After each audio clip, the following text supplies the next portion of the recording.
तो देखिए, हमारे खास शो 360 में आपको देश भर की जितनी भी बड़ी खबरें होती है, हमारे संवाददाता कोने कोने से पैनी नजर रखते हैं उस पर, और न्यूज इंडिया का कैमरा आपके लिए वो सारी खबरें इस एक बुलेटिन में लेकर आता है, जो दमदार भी होंगी, असरदार भी होंगी। कोने कोने से ये बड़ी खबरें सिर्फ आपके लिए। देखिए ये खास बुलेटिन।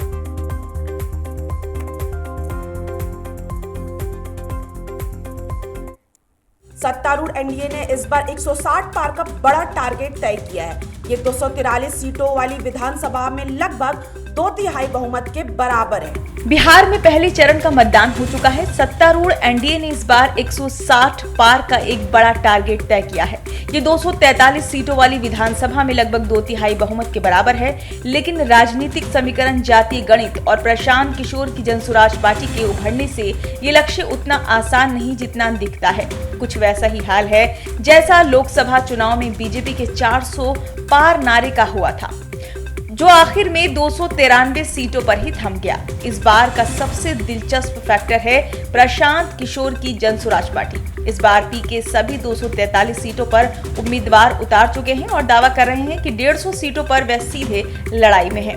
उनका फोकस बेरोजगारी, भ्रष्टाचार और क्लीन पॉलिटिक्स पर है, और यही बात एनडीए और महागठबंधन दोनों के वोट शेयर को काट सकती है। पटना और बेगूसराय में जनसुराज की रैलियों में दिखी भीड़ ने ये साफ कर दिया है कि राज्य में एंटी इनकम्बेंसी यानी सत्ता विरोधी लहर जरूर है।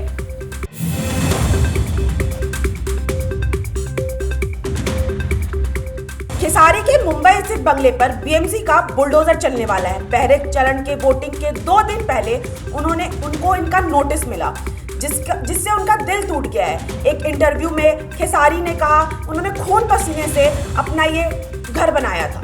आज बिहार विधानसभा चुनाव के पहले चरण की वोटिंग हुई। आरजेडी पार्टी के लिए छपरा सीट से पहली बार चुनाव लड़ रहे भोजपुरी सुपरस्टार खेसारी लाल यादव भी मैदान में हैं। एक और वो लगातार लोगों से वोट देने की अपील कर रहे हैं और उनकी बेहतरी की कामना कर रहे हैं, लेकिन दूसरी ओर उनके खुद के घर पर बुलडोजर चलाने की तैयारी की जा रही है। चुनाव में आने के बाद खेसारी लाल यादव मुश्किल में पड़ गए हैं। उनके मुंबई वाले बंगले को लेकर नगर निगम ने अनधिकृत निर्माण के चलते अतिक्रमण का नोटिस भेजा। ऐसे में चर्चा है कि उनके बंगले पर बुलडोजर चल सकता है। वोटिंग के महज 2 दिन पहले आए इस नोटिस पर बिहार तक से बात करते हुए खेसारी भावुक हो गए। अपनी निराशा जताते हुए उन्होंने अपने मुंबई वाले घर को खून पसीने की कमाई बताया। बिहार तक ने जब खेसारी से पूछा कि वोटिंग से 2 दिन पहले आपके पास मुंबई वाले घर को गिराने का नोटिस आ गया, तो जवाब देते हुए खेसारी बेहद भावुक हो गए। हताश होते हुए वो बोले चलिए जो भी है, बड़ी शिद्दत से उस घर को बनाया हूँ मैंने उस घर को खून पसीना एक करके बनाया है। अब अगर भगवान की यही मर्जी है तो मैं क्या कर सकता हूँ।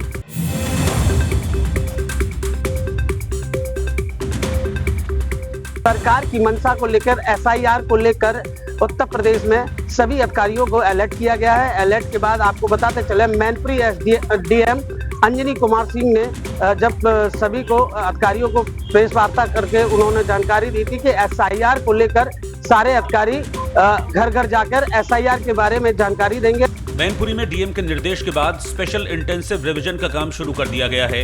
इस अभियान के तहत मैनपुरी में अधिकारी लगातार सक्रिय हैं। एसडीएम सुनिष्ठा सिंह ने करहल इलाके में जाकर मतदाता पुनरीक्षण अभियान का जायजा लिया और मतदाता सूची के प्रपत्र बांटे। एसडीएम करहल के मोहल्ला कानूनगोवान और सिंघैयान समेत कई इलाकों में पहुंची, जहां उन्होंने बीएलओ टीमों को निर्देश दिए कि वो घर घर जाकर लोगों से संपर्क करें और एसआईआर के फॉर्म भरवाएं। इस मौके पर एसडीएम सुनिष्ठा सिंह ने कहा कि हर योग्य नागरिक का नाम मतदाता सूची में जुड़ना बेहद जरूरी है, ताकि लोकतंत्र की नींव मजबूत हो सके। उन्होंने बताया कि 4 दिसंबर तक एसआईआर के फॉर्म भरे जाएंगे, इसलिए नागरिक समय रहते अपने नाम की जांच करें और अगर नाम लिस्ट में नहीं है तो आवेदन जरूर करें। अभियान का उद्देश्य है कि कोई भी मतदाता छूटे नहीं और सभी एलिजिबल नागरिक चुनाव में अपनी भागीदारी सुनिश्चित करें। मैनपुरी प्रशासन की पहल मतदाता जागरूकता और पारदर्शिता की दिशा में एक बड़ा कदम मानी जा रही है।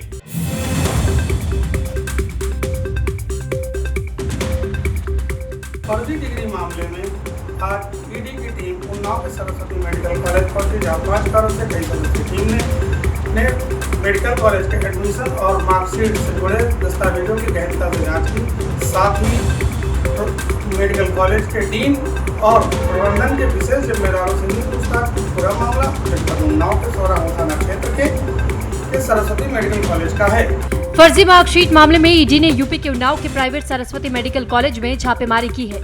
ईडी की टीम ने इस मामले में हरियाणा, नई दिल्ली, हापुड़ और उन्नाव में अलग अलग जगहों पर भी छापेमारी की। उन्नाव के कॉलेज में दस्तावेज और रिकॉर्ड खंगाले जा रहे हैं। ये कार्रवाई फर्जी मार्कशीट मामले में दर्ज एफआईआर के तहत की जा रही है।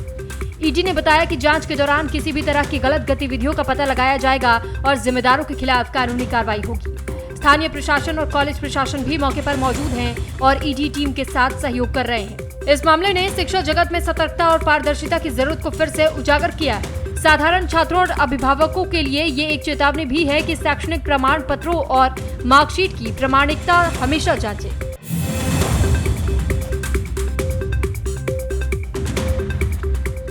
पंजाब सरकार की ओर से शुरू की गई युद्ध नशे के विरुद्ध मुहिम को उस समय सफलता हासिल हुई है। बता दें कि पटियाला ज़िले के राजपुरा सदर पुलिस को जो है उस समय सफलता हासिल हुई है जब पुलिस की ओर से विशेष नाकाबंदी के दौरान एक व्यक्ति को गिरफ्तार किया गया और उस व्यक्ति से चेकिंग के दौरान जो है 11,600 नशीली गोलियां बरामद की गई हैं, जिसको लेकर पुलिस की ओर से मामला दर्ज कर अगलेरी कार्रवाई जो है शुरू कर दी गई है। बता दें कि ये व्यक्ति राजस्थान से जो है ये नशीली गोलियाँ लेकर पंजाब में पहुंचा था और जहां पंजाब पुलिस की ओर से पंजाब भर में चलाए जा रहे ऑपरेशन के तहत युद्ध नशे विरुद्ध के तहत जो है ये कार्रवाई की गई है।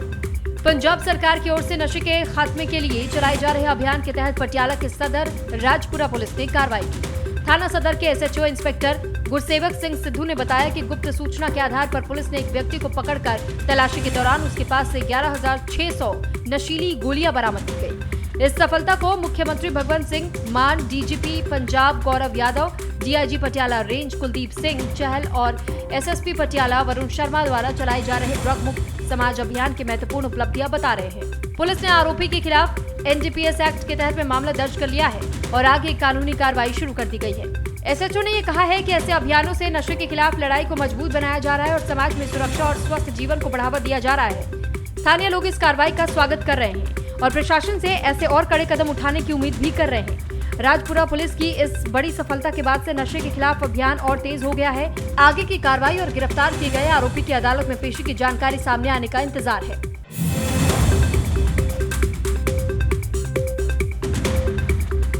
यूपी के श्रावस्ती जिला चिकित्सालय में एक अजीबोगरीब मामला सामने आया है। यहाँ सुबह ऑपरेशन के बाद बच्चे के बदलने का मामला सामने आया है, जिसको लेकर परिजनों ने जिला अस्पताल में जमकर हंगामा काटा है। बहरहाल मौके पर सीएमओ के साथ संयुक्त जिला चिकित्सालय के जो कर्मचारी हैं वो और पुलिस स्थिति को सुधारने की कोशिश में जुटे हुए हैं। श्रावस्ती के संयुक्त जिला चिकित्सालय भीगना में बच्चे के लिंग को लेकर हंगामा हुआ, जहां ऑपरेशन के बाद महिला को पहले लड़का होने की जानकारी दी गई, लेकिन बाद में बताया गया कि वो बच्ची है।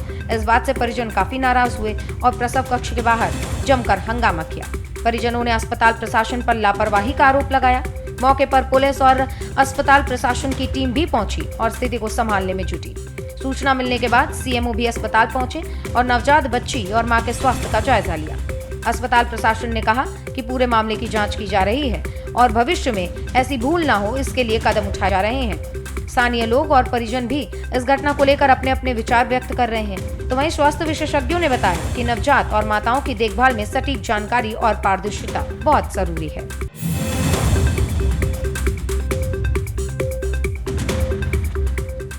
फिरोजाबाद जिले के थाना बसई मोहम्मदपुर के गांव सोफीपुर के पास गौरक्षकों को सूचना मिली कि गौवंश की अस्थियां 2 ऑटो में जा रही हैं। उन्होंने इसको घेर लिया। घेरने के बाद दोनों ऑटो की सूचना पुलिस को दी गई। पुलिस मौके पहुंच गई। दोनों ऑटो को पकड़ लिया गया है। जो अवशेष मिले हैं उनको ले जाकर के पशु चिकित्सा अधिकारी को चिकित्सा परीक्षण हेतु भेज दिया गया है। वहीं सीओ चंचल त्यागी का कहना है कि इस संबंध में विधिक कार्रवाई की जा रही है। जो भी 2 आरोपी पकड़े गए हैं उनसे गहनता से पूछ की जा रही है और जो भी विधिक कार्रवाई होगी वो कार्रवाई की जाएगी। जहां पर सवाल लाठीचार्ज का उठता है, सीओ चंचल त्यागी ने लाठीचार्ज से इनकार किया है। उनका कहना है भीड़ एकत्रित हो गई थी और उनको अवशेषों को बरामद कर लिया है। जो संदिग्ध चीज थी उस पर कार्रवाई की जा रही है। यूपी के फिरोजाबाद में गौरक्षा टीम ने 2 ऑटो चालकों को पकड़ा, जिन पर गाय के अवशेष तस्करी का आरोप है। आपको बता दें कि ब्रज गौ रक्षक समिति की टीम ने फतेहाबाद आगरा से आ रहे 2 टेम्पो को रोक लिया। बताया जा रहा है कि टेम्पो में गौवंश, हड्डियां और कटे हुए अवशेष थे। समिति के अध्यक्ष ने बताया है कि टीम ने लगातार पीछा कर 2 टेम्पो को पकड़ा, जबकि 2 अन्य मौका देख करके भाग गए। इस दौरान मौके पर भीड़ इकट्ठा हो गई, लेकिन पुलिस ने स्थिति को संभाला। पुलिस ने दोनों टेम्पो और उनके चालकों को हिरासत में ले लिया है और जांच शुरू कर दी गई है। पुलिस की प्राथमिक जांच में आरोपों की पुष्टि का प्रयास किया जा रहा है और आगे की कानूनी कार्रवाई की तैयारी है। स्थानीय लोग इस घटना को लेकर के चिंतित हैं और प्रशासन से अपील कर रहे हैं कि ऐसे मामलों में जल्द से जल्द कार्रवाई की जाए।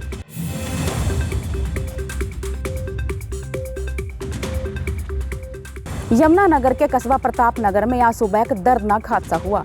ये हादसा तब हुआ जब कस्बा प्रताप नगर के छात्र छात्राएं बस स्टैंड पर खड़े होकर बस का इंतजार कर रहे थे, लेकिन जैसे ही बस आई तो वो तेजी से कई छात्र छात्राओं को अपनी चपेट में लेती गई।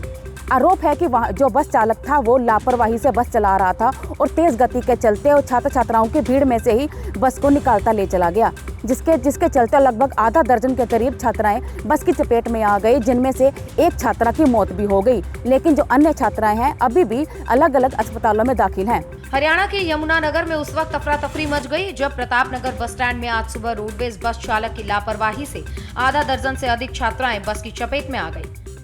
चारों तरफ चीख पुकार मच गई। आपको बता दें कि एक रोडवेज बस चालक की लापरवाही के चलते छात्राएं बस के नीचे आ गई। घटना में करीब 6 छात्राएं घायल हुई हैं। घायल छात्राओं को तुरंत प्रतापनगर CHC ले जाया गया, लेकिन वहां से उन्हें रेफर कर दिया गया, लेकिन रेफर करने के बाद एम्बुलेंस उपलब्ध नहीं हुई। परिवार ने मजबूरी में छात्राओं को गोद में उठाकर तो कुछ ने अपने निजी वाहन का इस्तेमाल करते हुए उन्हें अस्पताल में भर्ती करवाया। इस पूरे घटना ने इलाके में उत्पात मचाकर रख दिया और छात्रों ने बस स्टैंड को जाम कर दिया। स्थानीय लोगों ने बताया कि स्थिति न केवल छात्राओं के लिए खतरनाक थी, बल्कि प्रशासन की तत्काल प्रतिक्रिया की कमी ने स्थिति को और गंभीर बना दिया। इस मामले में रोडवेज विभाग ने तुरंत कार्रवाई करते हुए बस चालक को सस्पेंड कर दिया है।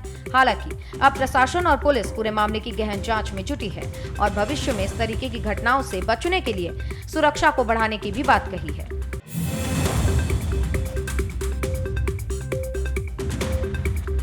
तो जबलपुर में खमरिया स्कूल की 4 छात्राएं भदभदा पहुंची, जहां पर चारों छात्राएं वाटरफॉल के बीच में डूब गईं, जिसमें 2 छात्राओं की सब पत्थरों में फंसे मिले, तो वहीं 2 छात्राओं को अब पुलिस ढूंढने में लगी है। यह पूरे मामले की जानकारी जब परिजनों को मिली तो हाहाकार मच गया। अब पुलिस और गोताखोरों के माध्यम से छात्राओं को निकालने की कोशिश कर रही है। MP के जबलपुर से दिल दहला देने वाली खबर सामने आई, जहां सेंट्रल स्कूल खमरिया की 9वीं की 4 छात्राओं ने वाटरफॉल में जाने के बाद वहां पर 2 छात्राओं की मौत हो गई। सेंट्रल स्कूल खमरिया में पढ़ने वाली 4 छात्राएं प्रोजेक्ट जमा कराने के बहाने घर से निकली थी।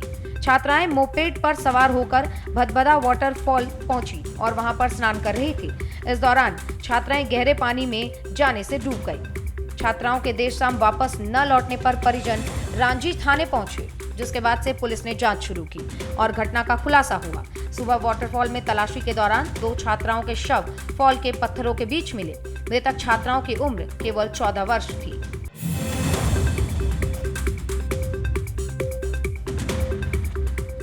औरास थाना क्षेत्र के बड़ा देव गांव में बने अंडरपास के नजदीक 2 बाइकें अनियंत्रित होकर खंती में जा गिरी, जहां चीख पुकार सुन ग्रामीणों ने उन्हें रेस्क्यू किया।